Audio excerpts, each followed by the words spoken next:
Trainer Kate DeMasi has been around horses and racing for pretty much her entire life. Her career has always been on the East Coast.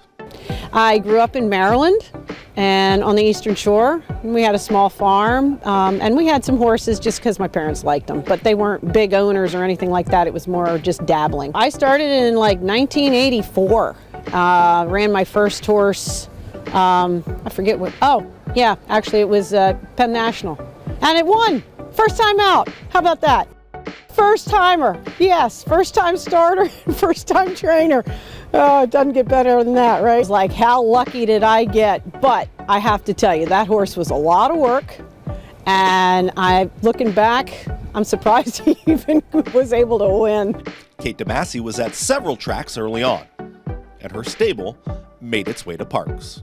I went to Delaware Park, I guess it was like in 1984 is when I started training there, and I had an owner that had, worked out getting me some stabling there at the time. It wasn't the same as what it is today.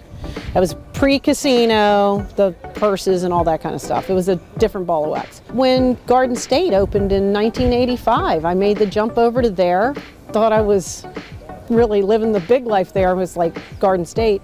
And then it was a natural jump to come over here because they were running actually as a team. They would run day and nights there for a while. I mean, so Garden State was the next step. Every trainer relies on a great team.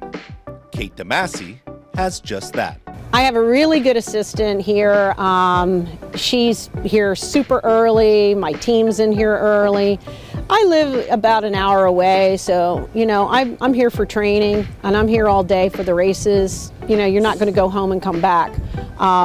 So on the race days, you're pretty much you're going to be here all day long, and on the dark days, you try to find something fun to do when you get done here. Kate DeMasi has an admiration and respect for the horses and the riders. Well, I'm going to tell you about a horse because, I'm showing my age here. I was talking about this horse the other day. Port Conway Lane. He won over 50 races. He raced till he was, I think, 12 or 13, and then he was officially retired. They don't have horses like that anymore. Winning 50 races is a lot of races to win. I think that some people really have a gift in horseback riding. I mean, I've seen people that have maybe had a handful of lessons, and I'm like looking at them going, wow, you look like you've been riding for a couple years. There's some riders out here in the morning that you just can see the way they sit on a horse, the way they get along with them. One of my favorites is Julie Crone. I remember her when she was, riding around here, and just the way she sat on a horse, it was like she was part of the horse. She had a way with them. Trainers and owners communicate about all of their horses. Trainer Kate DeMasi is very upfront with her owners. I have some really good owners. They like the truth, and it's nice to be able to tell them the truth. Some owners, they just can't seem to take it. You have to sugarcoat it, and I tell them all the time, it's like, you're going to hear the blunt truth from me, about a horse. So whether it's a horse that has a problem, needs to go home, or this needs to find a new job, or hey, this is a nice horse, whatever. But so I've been lucky. I've had some really good owners over the years. Which race would Kate DeMasi like to win?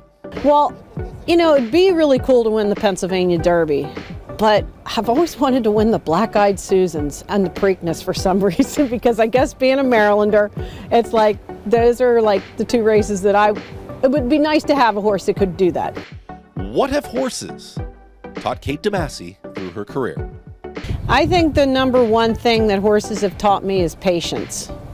If I get in a hurry, it just backfires. Whether that's handling a baby horse, a brood mare, or a racehorse that doesn't want to go on the gate. Patience. And you have to know when to say, I need to take a back step with this horse because it's just starting to get too much for him. I think overall I tend to do better with fillies, and I don't know why. Everybody says my horses like the grass. I guess just because I'm more apt to experiment on them, and so I've got a lot of grass horses over the years. So the fillies on the grass, I've had a couple real nice fillies that were grass horses, 5/8 specialists. But I think probably overall the fillies. What advice does trainer Kate DeMasi have for young trainers? I think the best thing they could do is work for several trainers that they consider top trainers, and I would explore the country. Like, don't just be in one area. I think a lot of people that have had the opportunity to go to California and work for some of the trainers there, maybe New York, really, you can take a lot of ideas from a lot of different places.